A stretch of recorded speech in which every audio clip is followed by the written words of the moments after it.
முடிஞ்சு போச்சுன்னு எல்லாரும் முடிவு பண்ணிட்டாங்களா? இனி இவங்களால எதுவுமே முடியாதுன்னு உங்களை ஓரங்கட்டிட்டாங்களா? சந்தோஷம்.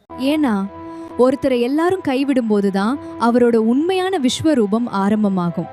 இது வரைக்கும் நீங்க ஆடினது வெறும் ட்ரெய்லர் தான். ஸ்கோர் போர்டில் உங்க பேர் இல்லைன்னு எல்லாரும் சிரிக்கிறாங்களா? நீங்க அவுட் ஆயிட்டீங்கன்னு நினைச்சு எல்லாரும் பெவிலியன் பக்கம் பார்த்து கை காட்டுறாங்களா? சந்தோஷப்படுங்க. ஏன்னா ஒரு மேட்ச்ல யாருமே எதிர்பார்க்காத ஒருத்தர் சிக்ஸர் அடிக்கும் போது கிடைக்கிற கைத்தட்டல் இருக்கே, அது மற்ற எல்லா சத்தத்தையும் அடக்கிடும். இங்கிருந்து நீங்க ஆரம்பிக்க போற ஆட்டம் இருக்கே, அது உங்களை ஒதுக்கி வச்சவங்க கற்பனைக்கும் எட்டாத ஒரு மேஜிக்கா இருக்க போகுது. அவங்க உங்களை எப்போ ஜீரோ நினைச்சு கை தட்டினாங்களோ அப்பவே நீங்க ஹீரோ ஆகிறதுக்கான முதல் படியை எடுத்து வச்சிட்டீங்க. விளையாட்டுன்னு வந்துட்டா ஜெயிக்கிறது மட்டும் முக்கியம் இல்லை, தோத்துடுவோன்னு தெரிஞ்சும் கடைசி பால் வரைக்கும் நின்று அடிக்கிற அந்த திமிர் இருக்கு பாருங்க, அதுதான் உண்மையான ஆட்டம். அப்ப நீங்க யாருன்னு அந்த மைதானமே அதிரும். அன்னைக்கு அவங்க கேலிகள் எல்லாம் காணாம போயிடும். முட்டி மோதி பாருங்க, வழி இல்லையா?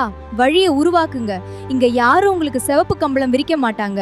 உங்களுக்கான இடத்த நீங்க தான் பிடுங்கணும். காலை ஒண்ணு அடிச்சு கீழே தள்ளுதா, அந்த அடியை விட வேகமா மேல எழும்புங்க. பல முறை அடி வாங்கின இரும்பு தான் கூர்மையான வாளா மாறும்.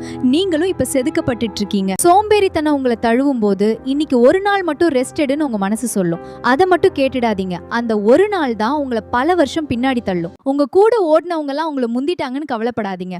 பந்தயத்துல முதல்ல வர்ற குதிரையை விட கடைசி நேரத்துல எல்லாரையும் முந்திக்கிட்டு வர்ற குதிரைக்கு தான் கெத்து அதிகம். இங்க திறமை இருக்கிறவங்க ஜெயிக்கிறாங்களோ இல்லையோ, திமிரோடு போராடுறவங்க கண்டிப்பா ஜெயிப்பாங்க.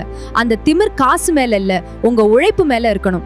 ஜெயிக்கிறவங்க யாரும் வானத்துல இருந்து குதிச்சவங்க இல்ல, இன்னொரு முறை முயற்சி பண்ணி பார்ப்போம் அப்படின்னு கடைசி வரைக்கும் விட்டு கொடுக்காத ஒரு சாதாரண மனுஷங்க தான். உலகம் உங்களை பார்த்து உன்னால முடியாதுன்னு சொல்லும் போது அந்த வார்த்தையை உங்க காதுக்கு கொண்டு போகாதீங்க, அதை ஒரு சவாலா உங்க மனசுக்கு கொண்டு போங்க. ஒன்ன மட்டும் ஞாபகம் வச்சுக்கோங்க, ஒரு கதவு அடைக்கப்பட்டால் அடுத்த 100 கதவுகளை திறக்கிற திறமை உங்க உழைப்புக்கு இருக்கு.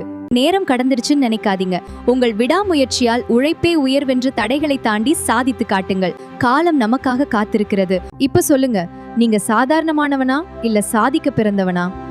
நீங்க ஒரு லீடர் அப்படின்னா கமெண்ட்ல ஐ அம் பேக் அப்படின்னு போடுங்க. விடாதீங்க, மோதி பாருங்க.